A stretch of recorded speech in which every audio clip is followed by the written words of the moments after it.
যখন কোনো নন Bengali guest আসে না বাড়িতে, তখন ভীষণ ঝামেলায় পড়ি। কী রান্না করবো আর কী রান্না করব না। কিন্তু যাকে নেমন্তন্ন করা হয়েছে সে আসবে, তার জন্য তো ভালো কিছু রান্না করতেই হবে বলো। আর ভালো কিছু বলতেই পনির তো আছেই, হ্যাঁ না? তো আজকে ভাবছি পনিরটা একটু অন্যরকমভাবেই রান্না করব। নর্মালভাবে রান্না করলেও হয়, তবে যেহেতু আজকে কাউকে নেমন্তন্ন করা হয়েছে, সে আসবে রাতের ডিনারে, তো একটু ভালো করেই রান্না করতে হবে। তাই ভাবলাম আজকে শাহি পনির বানাবো। চলো তাহলে শুরু করা যাক। দেখো, এখানে কড়াই গরম করে নিয়েছি। কড়াই বলতে আমি এই ফ্রাই প্যানটা ইউজ করি, তোমরা দেখেছো ওর আগের ভিডিওতেও। ফ্রাই প্যান গরম করে নিয়েছি, আর এতে দেখো দিয়ে দিলাম সাদা তেল। আর এখানে কি কি নিয়েছি সেটাই তোমাদের একবার দেখিয়ে দিই।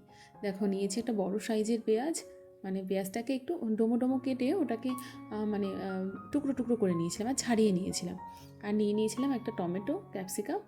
আর বাটির মধ্যে নিয়েছিলাম ওটা ছিল তোমার চারমগজ আর কাজু, যেটাকে খুব ভালো করে ধুয়ে নিয়েছিলাম আমি। আর পনিরগুলোকেও এইরকম ডোমো ডোমো করে কেটেছি। ডোমো ডোমো ঠিক নয়, আজকে একটু লম্বাই হয়ে গেছে, তবে একটু বড় সাইজ করে কেটেছি। এবার পনিরগুলো এক এক করে ভেজে নেব। তবে কি বলো তো, অনেকে বলবো না, বেশিরভাগ নন বেঙ্গলি, বাঙালি ছাড়া, বাঙালিরাই আমরা মোটামুটি পনির এরকমভাবে ভাজি। না হলে বাঙালি ছাড়া অন্যান্য যে নন বেঙ্গলিরা আছে তারা কিন্তু পনিরটা ভাজে না। যখন কোনো নন বেঙ্গলি মানে ফ্রেন্ড দেখতো রান্না করতে যে আমি এরকম ভেজে রান্না করছি, তখন তারা আমাকে বলতো, এই পনির কেউ ফ্রাই করতি হো, কচ্চাই তো আচ্ছা হতা হয় না, হেলদি হতা হয়। তখন আমি বলতাম যে না, আমরা ভেজেই খাই। কাঁচা পনিরটা আমি একটু কমই ইউজ করি, খুব কম, কখনো কখনো। পনিরটা নামানোর পরে যে তেলটা বেঁচেছিল, এই তেলে এবার আমি এই ভাজাভুজিগুলি করব। দেখো, এর মধ্যে এবার ওই যে ছোট ছোট করে কেটে রেখেছিলাম ওই পেঁয়াজগুলো দিয়ে দিলাম। পেঁয়াজগুলো দেওয়ার পরে যখন হালকা ভাজা হয়ে যাবে, তখন ওর মধ্যে দিয়ে দিলাম কাজু আর চারমগজ, যেটা আমি আগে থেকে ধুয়ে রেখেছিলাম, তোমাদেরকে দেখিয়েছিলাম। এবার এই কাজু আর চারমগজটাও এর সঙ্গে হালকা করে ভেজে নেব, মানে পেঁয়াজের সঙ্গে।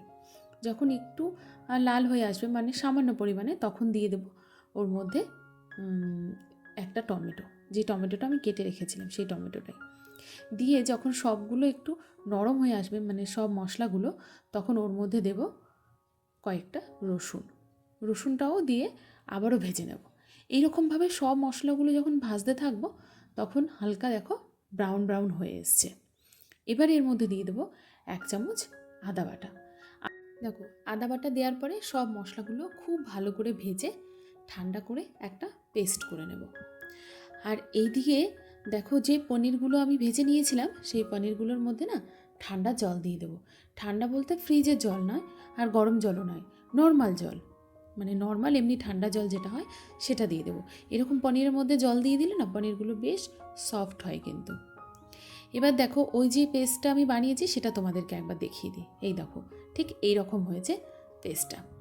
আর এই যে দেখতে পেলে তোমরা, ফ্রাই প্যানটা পরিষ্কার করে নিয়েছে, আর এতে দিয়ে দিয়েছে আবারও সাদা তেল। সাদা তেল দিয়ে এবার যে ওই গোল গোল করে ক্যাপসিকাম আর পেঁয়াজটা কেটে রেখেছিলাম সেইগুলো দিয়ে দিলাম। এই পেঁয়াজ আর ক্যাপসিকামটা একটু হালকা করে আমি ভেজে নেব। দেখো, হালকা করে কিন্তু মোটামুটিভাবে ভাজা হয়ে গেছে। এবার এগুলো নামিয়ে নেব। এগুলো নামিয়ে ওই তেলের মধ্যেই দিয়ে দিলাম গোটা গরম মশলা ফোড়ন, যেখানে দারচিনি, এলাচ, লং সবই আছে। দেওয়ার পরে এবার যে মশলাটা পেস্ট করে রেখেছিলাম সেই মশলাটা দিয়ে দেব। মশলাটা দিয়ে খুব ভালো করে কষাতে হবে, অনেকটা টাইম ধরে গ্যাসটা একদম লো ফ্লেমে রেখে আস্তে আস্তে করে মশলাটা কষাতে হবে, যাতে মশলাটা নিচে নাও লেগে যায়, আবার কাঁচাও না থাকে, ওই রকমভাবে কষাতে হবে। এরকম আস্তে আস্তে কষাতে কষাতে এবার এর মধ্যে আমি কিছু গুঁড়ো মশলা অ্যাড করব। দেখো, প্রথমে দিয়ে দিলাম 1 চামচ মতো লঙ্কার গুঁড়ো, 1 চামচ জিরে গুঁড়ো, 1 চামচ ধনে গুঁড়ো, আর 1 চামচ হলুদের গুঁড়ো। হলুদের পরিমাণটা আমি কমই দিয়েছি, তোমরা চাইলে বেশিও দিতে পারো, মানে কালারের জন্য অনেক সময় হয় না। দিয়ে এবারও খুব ভালো করে কষাতে হবে। কষাতে কষাতে না মশলা থেকে তেল ছাড়া শুরু হবে, তখন বুঝতে হবে মশলাটা হয়ে গেছে। আর দেখো, কষাতে কষাতে কিন্তু এর মধ্যে আমি ওই ক্যাপসিকাম আর যে পেঁয়াজ ভাজাটা ছিল ওটাও দিয়ে দিলাম।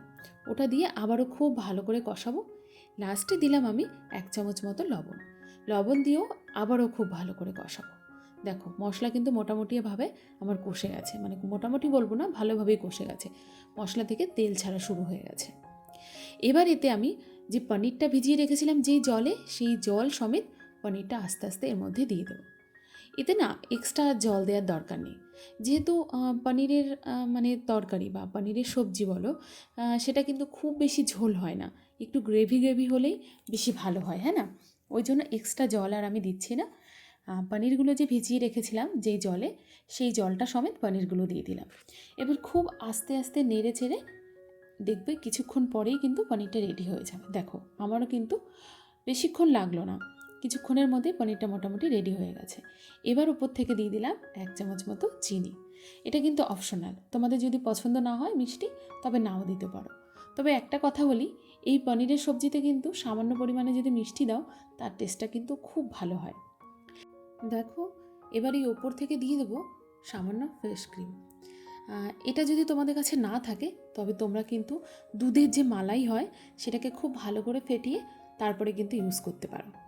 তবে এই ফ্রেশ ক্রিমটাও মানে দেয়া দরকার, তবে ক্রিমি ভাবটাও খুব ভালো হয় আর টেস্টও ভালো হয়। দেওয়ার পরে লাস্টে যেটা দেবো সেটা হচ্ছে, লাস্টে আরও দুটো জিনিস আমি ইউজ করব। সেইগুলো ওই যে বললাম, সবসময় তো সব কিছু ঘরে থাকে না, যেমন থাকবে তোমরা সেইভাবেই বানাইও। দেখো ওপর থেকে দিয়ে দিলাম বাটার, বাটারের জায়গায় তোমরা ঘিও ইউজ করতে পারো। দেওয়ার পরে আমি এখানে দিয়ে দিচ্ছি মেথি, মানে কাসুরি মেথি। এটা একটু তাওয়ার মধ্যে গরম করে নিয়ে তারপরে এরকম হাত দিয়ে গুঁড়ো করে ওপর থেকে ছড়িয়ে দিলেই হবে। ভীষণ সুন্দর গন্ধ হয়, ভীষণ ভালো টেস্ট হয়। আর এই যে পনিরটা রান্না করলাম এটা কিন্তু রুটি বলো ভাত বলো সব কিছুর সঙ্গে দুর্দান্ত ভালো লাগে খেতে। অবশ্যই তোমরা বাড়িতে বানিয়ে খেও আর কমেন্ট করে জানিও কেমন হয়েছে খেতে। চলো তাহলে তোমাদের সঙ্গে আবার দেখা হবে নেক্সট কোনো ব্লগ ভিডিওতে বা নেক্সট কোনো রেসিপিতে। তোমরা সবাই খুব ভালো থেকো, সুস্থ থেকো। টাটা।